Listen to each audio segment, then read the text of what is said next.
all over the place with all of these sports. Which ones do you think would be the low-hanging fruit or the easiest entry point for a sports tourism driven project? Thank you, Bill. And sideline ko na, meaning I'm really happy that Resto PH is spearheading this. Just before I forget, Bill, in the NSTE Act, we invited one very big member, very strong member of the tourism industry, and that is the Tourism Congress of the Philippines.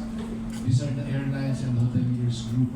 Ma'am Karen, maybe we can pursue the rest of PH as part of the NSTE.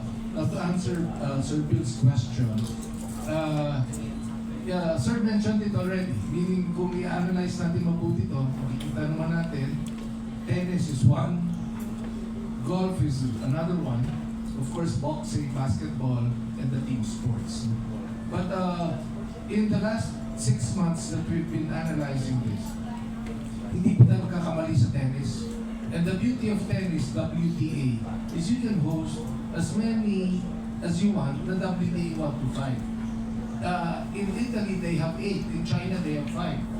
And they're all in different provinces. So that means the Philippines, if we're really progressive and aggressive in terms of sports tourism, we can host a WTA in Cebu, we can host a WTA in Iloilo, in Pasig, and we can host a WTA in another part, like, let's say, again, Bioro. So that is the beauty of tennis. The beauty of tennis is it's contained. It's usually either 64 or 32. So you just have 32. The beauty in golf is that you have at least maximum 90, like the recently concluded Asian Tour Bill. And in golf, the golfers pay for their fees. The golfers pay for their hotel. So they come here to compete for the prize money, but they stay here for 5, 6, 7 days. And they're not alone. They're with their entourage, with their coach, with their caddy, with their family, with their boyfriend, girlfriend, sometimes lolo, lola.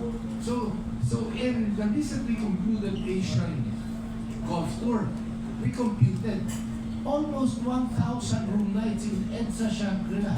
They, more or less, no? Kinocompute na namin kasi almost 100 golfers staying for 5-6 nights, plus their accompanying persons. Meaning, ganun ka immediate you trickle down. It is really a man-made tourism event. I agree with that. So that is the beauty of it all. Chairman, with the PSC, and a lot of these events are private sector driven, how will a partnership between the PSC and these groups look like? Yeah, after I answer this question, Attorney Al can explain the legal aspect. But it is really, this is a game changer, and I want everyone to understand this. For the longest time, when we talk about PSC support, it is sponsorship. It is no longer sponsorship, it is investment. When we supported FIVB, the deal with FIVB, we get a share from your sponsors, we get a share from your ticket sales, we get a share from your TV rights. When we hosted futsal, the same. When we now recently concluded WTA, the same. In PNBF, they have returned and still counting more than 200 million pesos back to PSC. So hindi po gastos yan. May pinabalik na po na investment yan. In the WTA, ticket sales alone, if I'm not mistaken, was close to 15 million. Babalik po yan sa PSC. In the futsal, there's around 15 million as well. So this is not a one-way street anymore, Bill. It is, I'm investing, here is my share.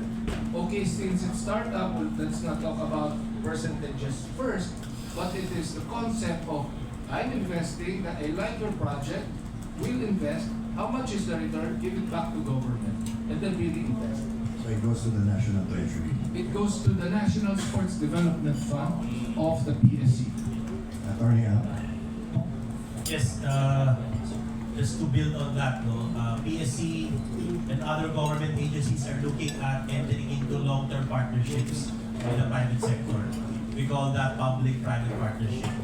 And PSC is also exploring what we call purely commercialized arrangements, so that the end in view of purely commercialized arrangements would be to raise revenue and to monetize idle properties. No? So dalawang track po yan. And ang kagandahan, there could be a public arrangement, let's say PASI and PSC and let's say State University and College on the public side. On the private side, it could be may operator, may foundation, may construction company. So there could be a public-public partnership together with private-private partnership. So this is being spearheaded by PSC. So abangan po natin. Hopefully, maraming arrangements that will be awarded soon. Our chair will make that announcement soon. Alright, Mayor,